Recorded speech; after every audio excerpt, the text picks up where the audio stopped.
ഈ video full and full middle east update ആണ്. ഇതിനകത്ത് ഇസ്രായേലിൽ ഉണ്ടാകുന്ന കുറച്ച് ഡെവലപ്മെൻറ്റ്സ്. ഇതിനകത്ത് നെതന്യാഹു പറഞ്ഞിരിക്കുന്നത് സീസ് ഫയറുമായിട്ട് ബന്ധപ്പെട്ട കാര്യങ്ങളെല്ലാം ഇസ്രായേലിൻ്റെ തീരുമാനത്തിനനുസരിച്ചാണ്, അവർ ടേംസ്, ഞങ്ങളുടെ ടേംസ് ആൻഡ് കണ്ടീഷൻ അനുസരിച്ചാണ് മുന്നോട്ട് പോകേണ്ടത്, അല്ലാതെ ഹമാസിൻ്റെ ടേംസ് ആൻഡ് കണ്ടീഷൻ അനുസരിച്ചല്ല മുന്നോട്ട് പോകേണ്ടത്. അത് വളരെ വ്യക്തമായിട്ട് പറഞ്ഞിരിക്കുകയാണ് നെതന്യാഹു. എന്നിട്ട് പറഞ്ഞിരിക്കുന്ന വിഷയം എന്ന് പറഞ്ഞാൽ ഹമാസ് മസ്റ്റായിട്ടും ഗാസയിൽ ഉണ്ടാവാൻ പാടില്ല.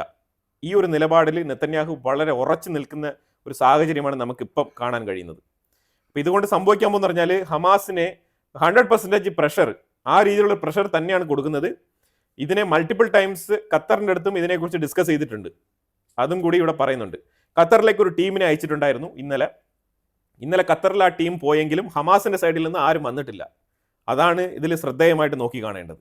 അപ്പോൾ ഹമാസ് 24 മണിക്കൂർ ട്രംപ് ടൈം കൊടുത്ത സമയത്ത് അവർ ഓക്കെ, ഞങ്ങൾ ഡീലിന് തയ്യാറാണ്, ഞങ്ങൾ ചർച്ചയ്ക്ക് തയ്യാറാണെന്ന് പറഞ്ഞിട്ട് ടേംസ് ആൻഡ് കണ്ടീഷനിൽ ചില മാറ്റങ്ങൾ വരുത്തണം, അതിൽ കുറച്ച് പോയിന്റ്സ് ഞങ്ങൾക്ക് വേണ്ടി റിസർവ് ചെയ്യണമെന്നാണ് പറഞ്ഞിരുന്നത്. അപ്പം അങ്ങനെ പറഞ്ഞ സ്ഥിതിക്ക് ഓക്കെ, അവർ വാക്കൊക്കെ അപ്പം അങ്ങനെ അവർ പറഞ്ഞ സ്ഥിതിക്ക് ട്രംപ് ഉദ്ദേശിച്ചത് ഓക്കെ, ഹമാസ് എന്നാൽ പിന്നെ 24 മണിക്കൂറിൽ റെസ്പോണ്ട് ചെയ്ത് അവർ സീസ് ഫയറുമായിട്ട് മുന്നോട്ട് പോകാൻ തയ്യാറാണ് എന്ന് പറഞ്ഞ സ്ഥിതിക്ക് കാര്യങ്ങൾ മുന്നോട്ട് പോട്ടെ എന്നുള്ള രീതിയിൽ കരുതിയ സമയത്ത് ഇവർ ചർച്ചയ്ക്ക് ഇന്ന് പോയില്ല. അതാണ് മനസ്സിലാക്കേണ്ടത്. ഈ ചർച്ച മെയിനായിട്ടും വേറെ സീസ് ഫയറുമായിട്ട് ബന്ധപ്പെട്ട കാര്യത്തിനെ കുറിച്ചല്ല. ഈ ചർച്ച ബന്ദികളെ റിലീസ് ചെയ്യുന്നതുമായിട്ട് ബന്ധപ്പെട്ടാണ്.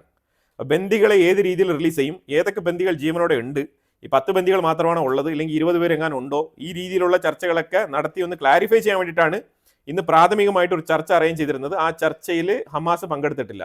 അത് കൂടാതെ എത്രയോ മാസങ്ങൾക്ക് ശേഷം ഇന്ന് ഗാസയ്ക്കുള്ളിൽ നിന്നും ഒരു റോക്കറ്റ് ഫയർ ചെയ്തിട്ടുണ്ട് ഇസ്രായേലിൻ്റെ ഉള്ളിലേക്ക്.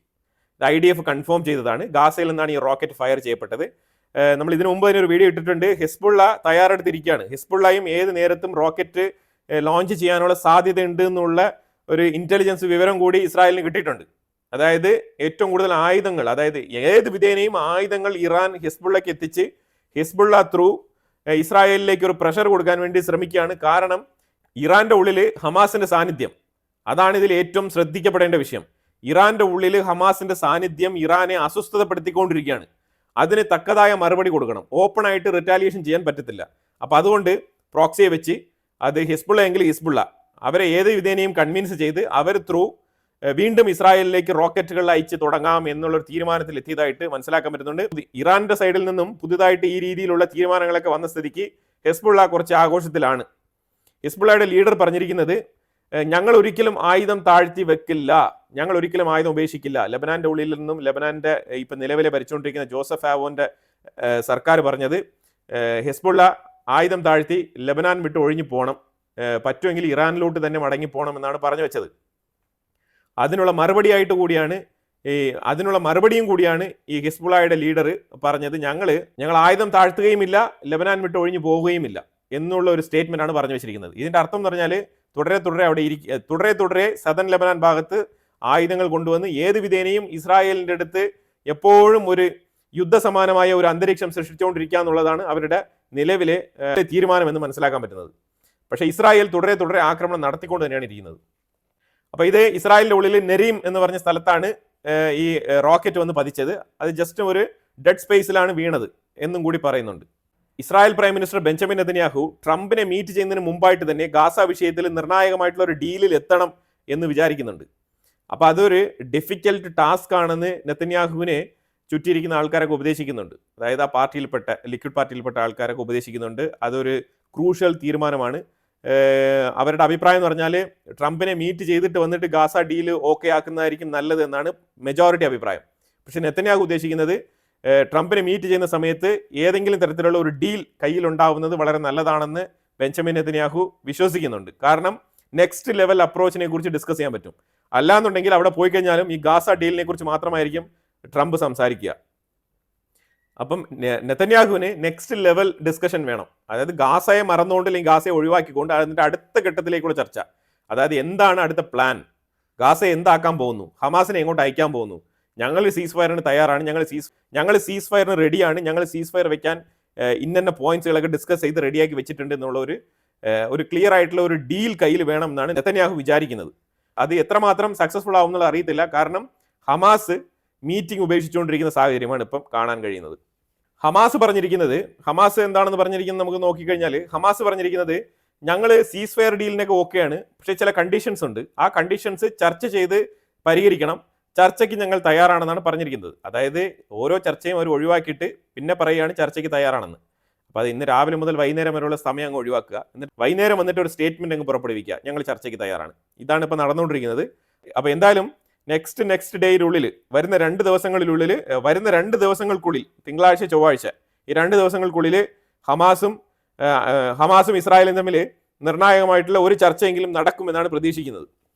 ഇസ്രായേലിൽ നെസറ്റിൽ ക്യാബിനറ്റ് അപ്രൂവൽ കിട്ടിയിട്ടുണ്ട്. എന്തിനാണെന്ന് പറഞ്ഞാൽ ഗാസയ്ക്കുള്ളിൽ കൂടുതൽ എയ്ഡ് കൊടുക്കാൻ വേണ്ടിയിട്ട്. കാരണം ഗാസയ്ക്കുള്ളിൽ എയ്ഡ് സപ്ലൈ ചെയ്യാൻ വേണ്ടിയിട്ടുള്ള തീരുമാനത്തിന് ഇസ്രായേലിൻ്റെ ഉള്ളിൽ നെസറ്റിൽ അപ്രൂവൽ കൊടുത്തിട്ടുണ്ട്. അപ്പോൾ അതായത് ഇനി കൂടുതൽ ഇത്രയും നാളും ഡെയിലി 82, 120, 110 ആ റേഞ്ചിലാണ് പൊയ്ക്കൊണ്ടിരുന്നുണ്ടെങ്കിൽ ഇനി അതിനെ കുത്തനെ ഇരട്ടിപ്പിച്ചുകൊണ്ട് കൂടുതൽ എയ്ഡ് ഫെസിലിറ്റി ഉറപ്പുവരുത്താനാണ് ഇസ്രായേൽ തീരുമാനിച്ചിരിക്കുന്നത്. സ്പെഷ്യലായിട്ട് റഫ ഭാഗത്ത് ഒരു പുതിയ എയ്ഡ് ഡിസ്ട്രിബ്യൂഷൻ സെന്റർ തന്നെ പണിതിട്ടുണ്ട്.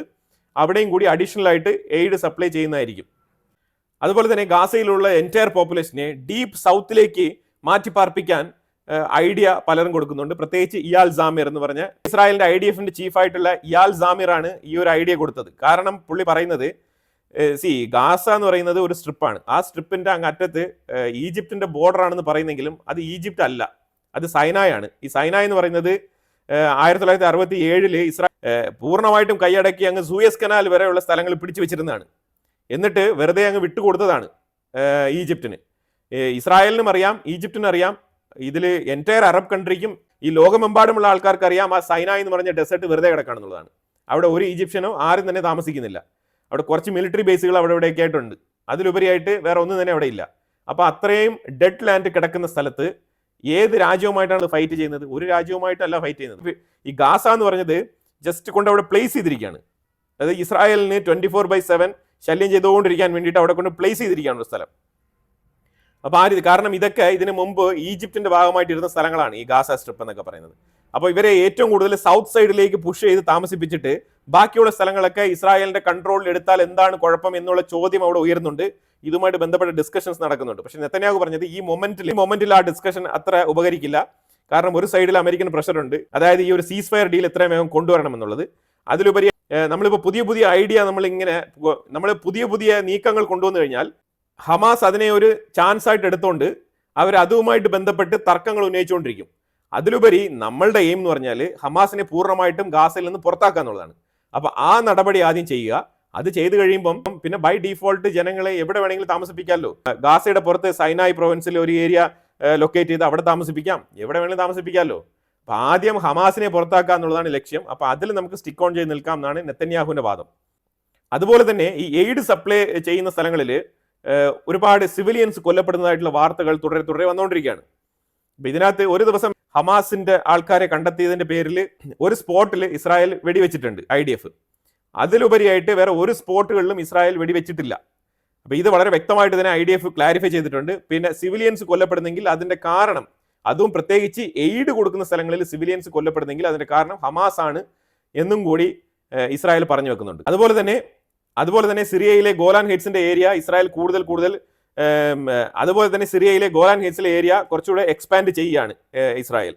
അതൊരു സൈഡിൽ നടക്കുമ്പോൾ തന്നെ ഗാസയ്ക്കുള്ളിൽ ഒരു ഇമ്പോർട്ടൻ്റ് ആയിട്ടുള്ള ഒരാളെ വധിച്ചിട്ടുണ്ട്.